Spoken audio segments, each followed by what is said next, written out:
So here's vlog number 4. Sorry it's taking me so long to get it up, but I have been really busy over the last couple of weeks, and I wanted to take some time out to process everything that I've been doing. As you can see, I'm recording today from another beach. This is sort of the public beach to Sean's place, which is pretty lush, and it's really hot, so that's nice. So yeah, last time I spoke to you, I was saying that I was about to start my 2-week solo adventure, which was really good. I started up north of Cancun in a place called Holbox, and it was like a really deserted little island that was nice, but a little bit too quiet for me. There wasn't really much happening, so I only stayed there a couple of nights, but met some really nice people, and it kind of reminded me of when I've backpacked before. It was the first time I stayed in a hostel for quite a long time, so it's getting used to sort of sharing bathrooms and a room with like 8 other people. But no, it was really nice. Yeah, it wasn't a huge amount to do, but that was okay. I didn't mind. It was nice to just get there and relax after sort of busy couple of weeks settling in here. And then, so from there I went to a place called Valladolid that was a bit random. There kind of wasn't really a lot to it, but it was a good place to have a stopover to then be able to go and visit Chichen Itza, which is, I think now they said it's the one of the 7 wonders of the world or something. Basically it's the most kind of common, well-known of the Mayan ruins, and it was breathtaking. It was huge, and actually they used it for Mel Gibson's Apocalypto. I don't know, I've not seen it, but it was yeah, it was really special. And actually, luckily there was about 7 of us from the same hostel that went on the same day, and between us we paid for a guide, which was really good because it meant that we got to really know a lot more about everything, and kind of a bit more of the history about it. So really enjoyed that. So straight from there I went to a place called Merida, which I really loved. It was a bit more of a town, so it had things like cash points and like local shops and things, rather than just like stalls and street food. Yeah, so I stayed there for 2 nights, I think, but I could have easily stayed there longer. It was really nice, met some really nice people. The hostel I was at was really nice. From there I went and did another day trip to a place called xxxx, which again is one of the ruins, but these ones you can actually climb up, and they were really cool. A lot less touristy. I don't really think it's that well known, but yeah, again, just kind of breathtaking. Like the amount of work and like effort that was put into building these pyramids is just ridiculous. I mean, yeah, it's stunning.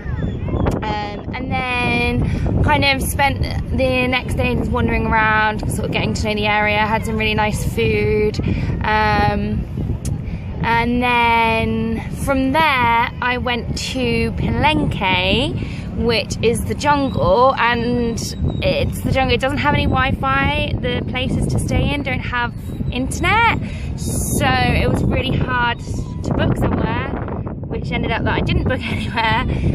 So of course I was a little bit concerned, like just being on my own, not having anywhere to stay, but luckily I met a couple of German guys and then an Aussie guy as well, and we all got the night bus together, which made me feel a lot safer. I don't know why, there's not any reasoning behind it, but yeah, just traveling in more than one does actually does make a difference. So anyway, yeah, so we got dropped off. It was really early, like 6 o'clock in the morning or something. We've been traveling since 10 at night.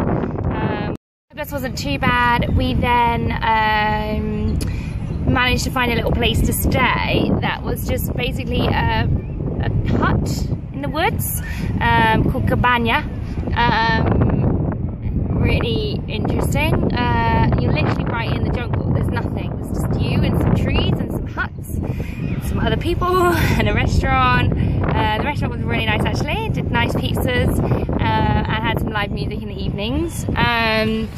In Palenque itself there's not a huge amount to do, but again there's ruins, and these ruins are like right in the jungle. And there was something really powerful about going to see those. Like the energy there was crazy. It was so strong, and I just really took about 3 hours there, which is really weird because all the others I only spent like an hour or maybe an hour and a half there. But these I really sort of sat down and took in and just really kind of,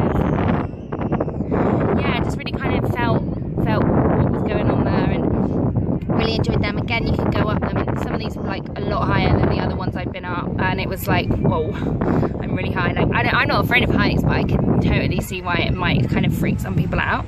And I was sat there, I was sat down, and then this Spanish girl came over. She was like, excuse me, can you help me with my homework? I was like, yeah, sorry, not Spanish, Mexican. She was like, I was like, yeah, sure, of course I can help. Like, she was like, oh, I need to ask you English questions. So I sat there and recorded this video for her like 4 times. Like, she kept giggling every time she was asking me, but yeah, she was just asking me about, like, oh, what do you think of Mexico, blah, blah, blah. Yes, that was interesting, right? And then the next day in Palenque, I went and saw Aqua Azul and another waterfall, Mayo Sol or something. I don't know, I can't pronounce it, but yeah, these 2 amazing waterfalls, which was stunning. I couldn't believe it. Really, really amazing. Yeah, it was amazing just to know that was there. Like, because it's so random, like you're still in the jungle, sort of thing. I mean, it's a bit out of the jungle, but still, kind of like, wow, this is awesome. So yeah, stayed in the jungle for 2 nights. I can't say that I was fully loving it. I'm not much of a kind of nature girl. Yeah, hearing the monkeys shout at each other and all the like crickets and everything going off at night, it was a bit, yeah, I'm glad I did it, but it's not necessarily something that I think I'm gonna do on a regular basis. But no, I really enjoyed it, and I'm glad that I did it. And then from there, I got the bus to the mountains. So I went from the jungle to the mountains to a place called San Cristobal. The bus ride was hell. I mean, like, hell. The driver was driving so fast, it was ridiculous. I honestly thought I was going to be sick where the roads were so windy. Unfortunately for one girl, she actually was and had to go and be sick at the back of the bus. But luckily I managed to survive the trip, and I made it to San Cristobal, which was really, really so beautiful there. San Cristobal is more kind of like, again, it's a town, but it's quite an old town, and it's got some really amazing churches and some gorgeous things to see, and it's just really cool. Like, it felt really French, felt like really Parisian, and just kind of the atmosphere there was really, really chilled, and yeah, it was lovely. When I was there, I went to Chamula, which is a place, they have this church that people go and they sacrifice chickens in the church, which is strange, but also they, like, they just go there to pray, and they have these ceremonies that take place, and they have this music going on, which is amazing, and then they light all these candles, and I've never seen so many candles in a church. Like, there's thousands, and honestly it must have been thousands, but you can't take pictures there, so that's a bit of a shame. I wasn't able to, just show you. And then I also went and did a canyon tour, which was really cool. Sort of spent a couple of hours out on a boat, seeing this canyon, but the guide was in Spanish, so I didn't really understand too much of what he was saying, but basically it was just like, thousands of years old, and people came and actually, when the revolution or something was going on, they went and hid in the caves, in this canyon. So yeah, that was really interesting. I ended up spending a week there, which at first I wasn't too pleased about, because I'd kind of got to a point I'd had enough. I'd lost my hat, so this is a new one, and I just really was I'd just been so tired with everything that I was ready to leave, but circumstances were that I had to stay, which actually I'm really glad. I found this amazing little tapas place that did 90p glasses of red wine that was so good, and some amazing quesadillas, and I pretty much went there every day for my last like 4 or 5 days, and they gave you a free little tapas with every drink that you had, which was really nice. Free food. I'm English, love it.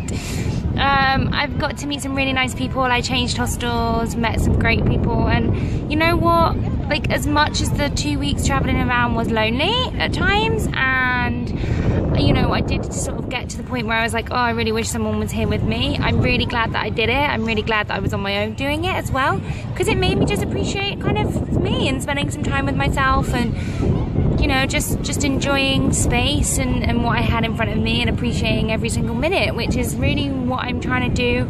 I'm so fortunate, I'm so lucky to be here that I mean, I have to embrace everything. So yeah, it was hard. I'm really glad that I did it. I was glad to get back to Sean's on Tuesday. But I mean, it's been absolutely lovely.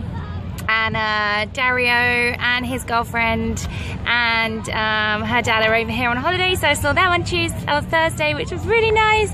They brought me some Pringles, which was so good. I haven't had Tom and Chris in ages, but it was just so nice to see a friend from home and kind of just, yeah, just get back to enjoying being out here and just loving it, really. I feel really great. I'm just really thankful to be here and to have the opportunity, and like every day I'm trying to just say thank you to the universe and to everyone that's helped me get here, really.